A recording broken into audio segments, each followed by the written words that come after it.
Hello बच्चों, आज की इस क्लास में हम साइंस चैप्टर 8 की जो एक्सरसाइजेज हैं उसके उन क्वेश्चंस को सॉल्व करेंगे, समझेंगे जो अभी तक हमने नहीं किए।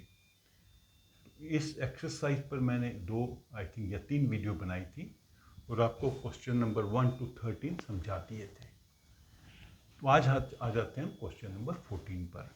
तो मैं ये क्वेश्चन आपको थोड़ा समझा दूंगा, आप खुद इनको सॉल्व कीजिए। इसमें ये क्या है कि एक ऑब्जेक्ट है जिसका मास है 1 kg और वो मूव कर रहा है। उसकी वेलोसिटी है मूव करने की 10 मीटर पर सेकेंड। इस वेलोसिटी से वो मूव कर रहा है, ठीक है। फिर वो जैसे ये ऑब्जेक्ट ऐसे मूव कर रहा है स्ट्रेट लाइन में, इसका है 1 kg मास और इसकी वेलोसिटी है 10 मीटर पर सेकेंड। फिर यहाँ पे एक बड़ा वुडन बॉक्स पड़ा हुआ है जो स्टेशनरी है, मतलब मूव नहीं कर रहा। इससे जाके टकराता है और दोनों इकट्ठे होके फिर मूव करते हैं एज वन पीस, ठीक है।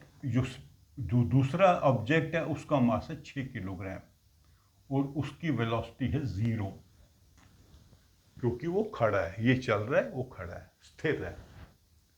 इंग्लिश में वर्ड लिखा है स्टेशनरी। तो आपने बताना है इसमें कि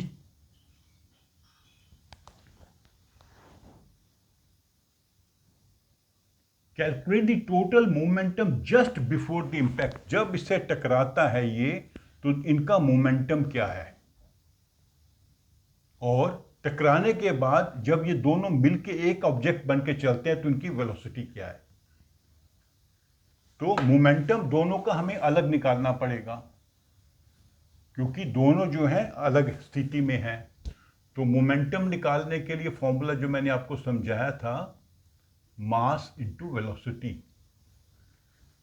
तो ये चल रहा है, इसका मोमेंटम कितना हो जाएगा, 1 kg इंटू 10 kg मीटर पर सेकेंड। उसका 0 है। ये फर्स्ट ऑब्जेक्ट है, फर्स्ट ऑब्जेक्ट। सेकेंड वाले का क्या है, 6 into 0।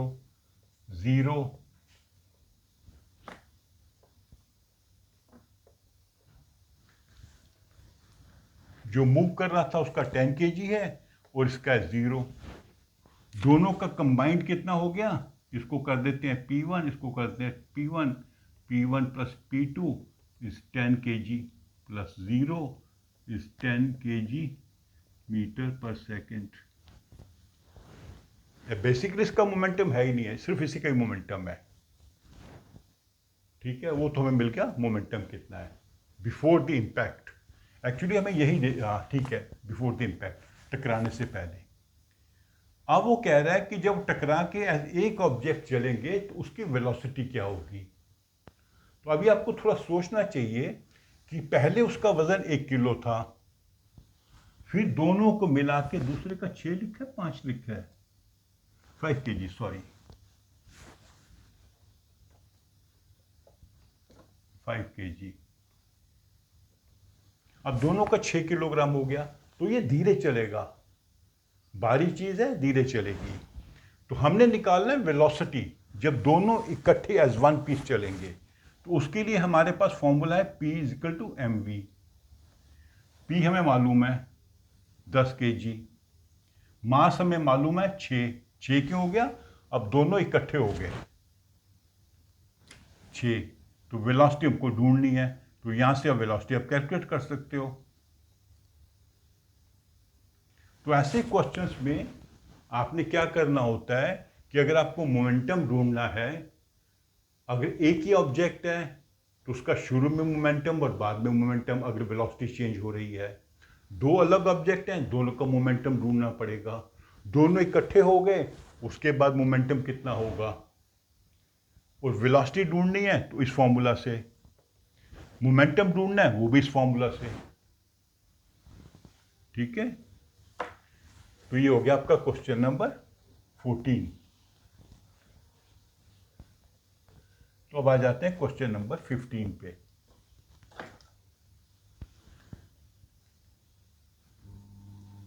an object of mass 10 kg,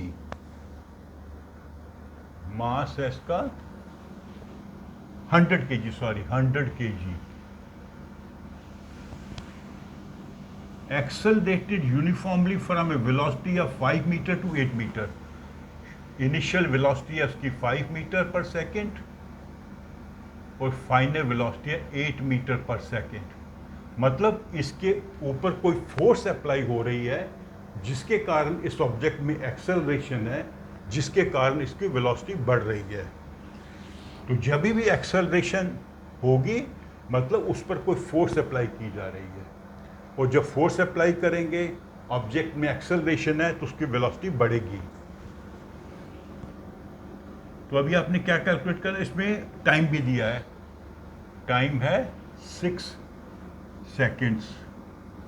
calculate the initial momentum and final momentum, also find the magnitude of force. तो इनिशियल मोमेंटम क्या होता है? मोमेंटम का मैंने आपको फॉर्मूला बताया था अभी, मास इनटू वेलोसिटी. इनिशियल का मतलब शुरू में जब उसकी वेलोसिटी कम है, तो इन दोनों को मल्टीप्लाई आप करेंगे. फाइनल मोमेंटम जब उसकी गति बढ़ गई है, इसको मल्टीप्लाई करेंगे. तो यहाँ पे आएगा 500 किलोग्राम मीटर पर सेकेंड और यहाँ पे आएगा 800. ठीक है, 100, 500, 800. Calculate the initial final momentum. तो इनिशियल मोमेंटम इन दोनों को मल्टीप्लाई करने से, फाइनल मोमेंटम इन दोनों को मल्टीप्लाई करते हैं. इसके ऊपर फोर्स कौन सी एक्ट कर रही है? फोर्स के लिए हमने फॉर्मूला याद किया था, मास इनटू एक्सेलरेशन. एक्सेलरेशन तो हमें बताई नहीं गई यहाँ पर, लेकिन आपके माइंड में क्लिक करना चाहिए कि हमारे को u बताया है, v बताया है, t बताया है, तो हम एक्सेलरेशन ढूंढ सकते हैं. v is equal to u plus at इस फॉर्मूले से. ये फॉर्मूला लगाकर हम इसकी एक्सेलरेशन पता कर लेंगे. एक्सेलरेशन जब हमें पता लग जाएगी तो हम मास को एक्सेलरेशन से मल्टीप्लाई करेंगे तो हमें फोर्स मिल जाएगी. ठीक है, चलो थोड़ा मैं आपको हेल्प कर देता हूँ. 8 metre is equal to 5 metre plus time है 6 सेकेंड इंटू ए. तो ए हो जाएगा 8 माइनस 5 अपॉन 6, 3 अपॉन 6, 1 अपॉन 2. ये इसकी एक्सेलरेशन है, मीटर पर सेकेंड स्क्वायर. अब 1/2 को 100 से मल्टीप्लाई करेंगे तो आपको आंसर आ जाएगा, और उसके यूनिट क्या होंगे? न्यूटन. आंसर होगा 50 न्यूटन्स.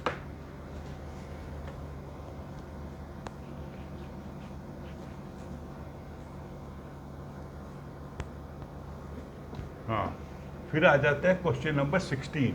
क्वेश्चन नंबर 16 बेसिकली जो है ना, आपको समझना है कि मोमेंटम और फोर्स का कैसे चेंजेस आती हैं. ठीक है, तो अभी थोड़ा क्वेश्चन को मैं आपको समझा देता हूं, उसमें करना कुछ नहीं है. Akhtar, Kiran and Rahul were riding in a motor car. 3 बच्चे एक मोटर कार में बैठे हैं. They were moving with a high velocity. एक कार में बैठे जो बहुत तेज गति से चल रही है, उसकी वेलोसिटी बहुत हाई है. अच्छा, वेलोसिटी हाई होने का मतलब क्या है? उसका मोमेंटम बहुत हाई होगा. कार का वजन भी ज़्यादा होता है और हाई वेलोसिटी है तो ज़्यादा, क्योंकि हमने मोमेंटम के लिए क्या बोला था? मोमेंटम होता है मास इनटू वेलोसिटी. अगर मास 100 kg है, वेलोसिटी है 50, तो ये हो जाएगा 5000. अगर ये हो 200 kg, ये हो 100, तो ये हो जाएगा 20,000. तो बढ़ता जा रहा है. जैसे मास बढ़ेगा मोमेंटम बढ़ेगा, वेलोसिटी बढ़ेगी मोमेंटम बढ़ेगा.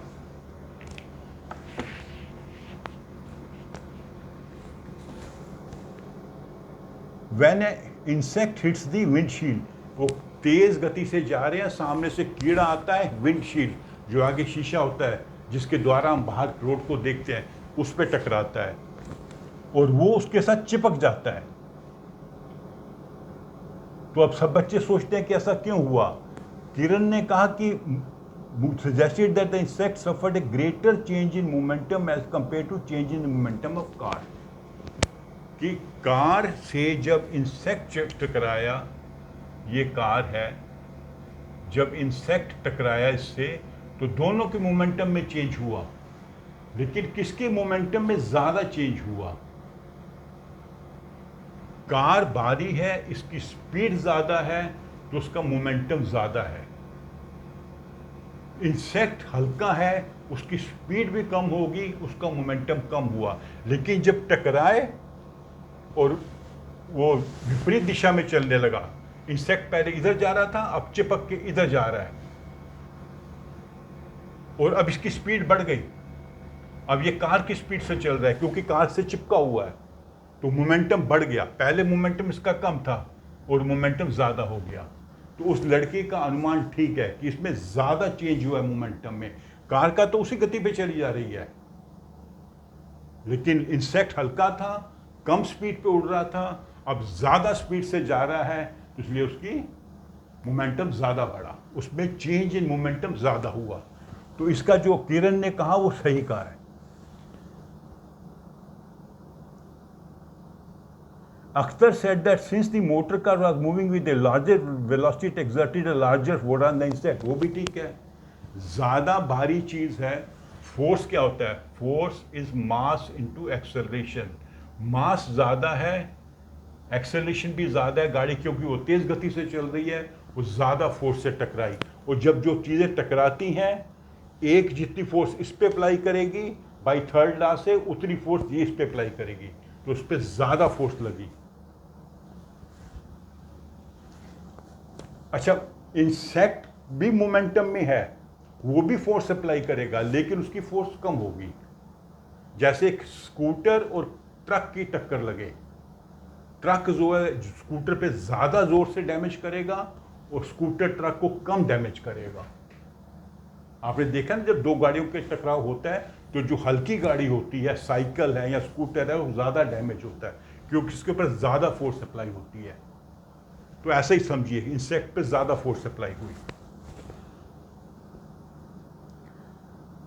तो अक्सर ने जो कहा कि उसमें ज़्यादा फोर्स अप्लाई हुई है वो ठीक है, जिसके कारण इंसेक्ट मर गया। Rahul, while putting the entire new explanation, said both motor car and insect experience the same force and change in their momentum.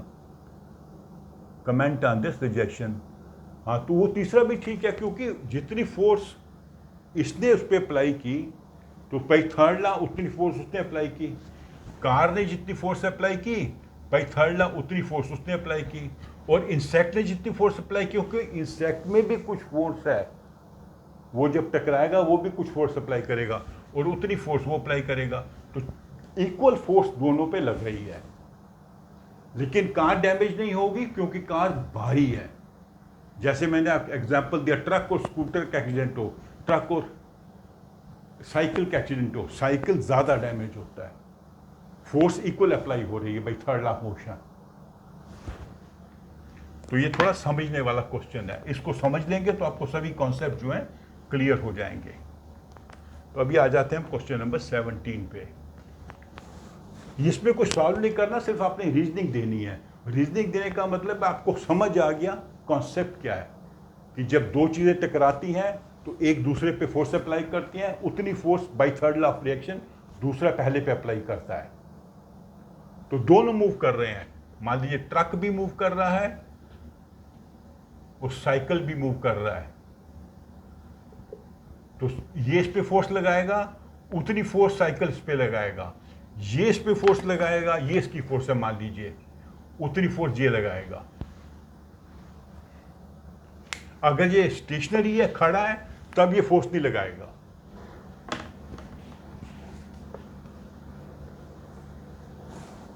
How much momentum will A dumbbell of mass 10 kilogram transfer to floor, it falls from the height of 80 centimeter, take its initial downward acceleration 10 metre. ठीक है, एक bell लगी है छत के ऊपर, वहां से गिरती है नीचे, तो इसकी इनिशियल वेलोसिटी होगी 0 क्योंकि खड़ी है। अब मान लो रस्सी टूट गई या उसको किसी ने खोल दिया गलती से, नीचे आके गिरी, तो नीचे पहुंची हाइट बताया, डिस्टेंस बताया 80 सेंटीमीटर, इसका मास बताया है 10 kg, ठीक है। एक्सेलरेशन बताई है 10 मीटर पर सेकेंड स्क्वायर,